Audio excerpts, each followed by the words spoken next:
Alia tersenyum profesional menyapa penumpang yang naik ke kabin sore itu. Di kursi kelas bisnis, Ardi duduk berjas hitam, tatapannya berwibawa. Sekali menoleh, mata mereka saling bertemu sebentar. Alia pura-pura sibuk dengan troli minuman, padahal hatinya berdebar. Ia merasakan sesuatu aneh setiap kali melewati Ardi. Ardi menyadari tatapan itu. Dengan senyum kecil, ia menyebut nama Alia dari name tag, membuat gadis itu gugup. Segelas anggur merah, Alia, katanya tenang.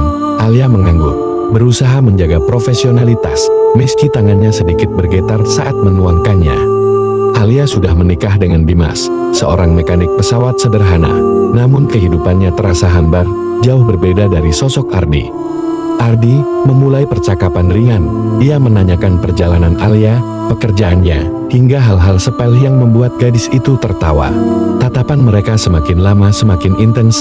Alia merasa dilihat sebagai wanita dewasa, bukan hanya pramugari ramah melayani penumpang. Setelah mendarat, awak kabin menginap di hotel transit.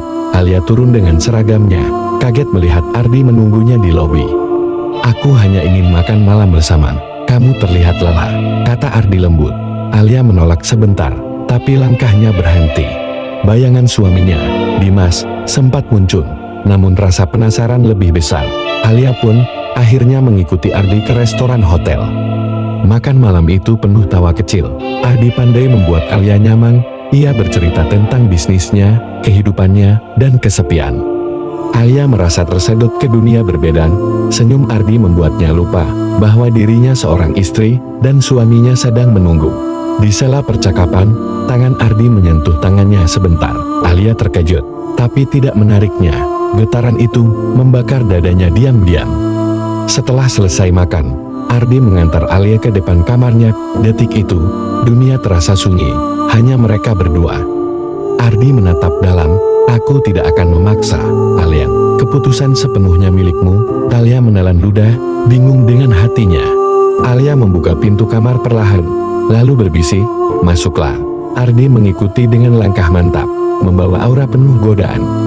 Di dalam kamar hotel sederhana itu, cahaya lampu temaram membuat wajah Alia bersemu.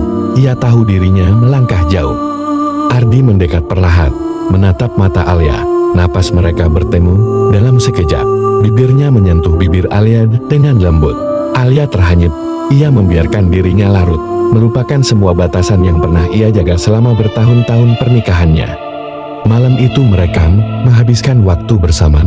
Alia merasakan sesuatu yang hilang dari rumah, perhatian, gairah, dan rasa dihargai.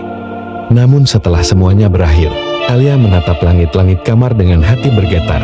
Rasa bersalah mulai menghantam dengan keras. Pagi harinya, Alia tersenyum pahit pada Ardi yang pamit. "Sampai ketemu lagi," katanya. Alia hanya mengangguk tanpa kata. Hari-hari berikutnya, Alia gelisar. Ia pulang membawa senyum pura-pura, menyembunyikan rahasia dari Dimas, yang percaya sepenuhnya padanya. Dimas tak curiga. Ia menyambut Alia dengan hangat, bercerita tentang bengkel dan pekerjaannya. Alia tersiksa oleh kebohongan besar itu. Namun pertemuan dengan Ardi terus berlanjut. Setiap penerbangan bersama, Alia menantikan saat-saat mereka bertemu diam-diam di hotel.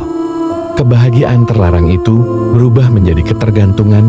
Alia merasa hidup kembali, meski hatinya menjerit dengan rasa bersalah yang berat. Sampai suatu hari, nasib mempermainkan. Dimas tanpa sengaja menemukan tiket hotel dengan tulisan nama Ardi di tas Alia. Dimas tak percaya pada matanya. Malam itu, ia menatap Alia dengan wajah dingin, lalu bertanya, "Kamu selingkuh, Alia?" Alia tercekat, bibirnya kaku, air matanya jatuh, sementara hatinya ingin berteriak, tapi tak sanggup mengucapkan sepatah kata. Dimas menggenggam tiket itu, matanya bergetar. "Aku memberimu seluruh kepercayaan, kenapa kamu hancurkan semuanya dengan pria itu?" Malam itu rumah menjadi neraka. Alia duduk termenung, sementara Dimas pergi keluar tanpa sepatah kata, meninggalkan istrinya menangis. Alia menatap cermin, melihat wajah kusut dengan seragam pramugari tergantung di kursi. Semua keanggunan terasa hancur oleh kesalahan. Ia ingat kembali malam-malam bersama Ardian, senyum, sentuhan, dan bisikan. Semua kini terasa seperti racun yang membakar hatinya. Kini, Alia terbang dengan wajah lelah, senyumnya palsu, matanya sayu. Penumpang tak pernah tahu luka yang ia bawa. Namun waktu tak bisa diputar, perselingkuhan itu sudah tercatat menjadi noda yang tak pernah hilang dalam hidupnya selamanya. Alia kini hanya perempuan biasa, pramugari yang menyesal, hidupnya jadi pelajaran pahit, bahwa cinta terlarang selalu berujung luka.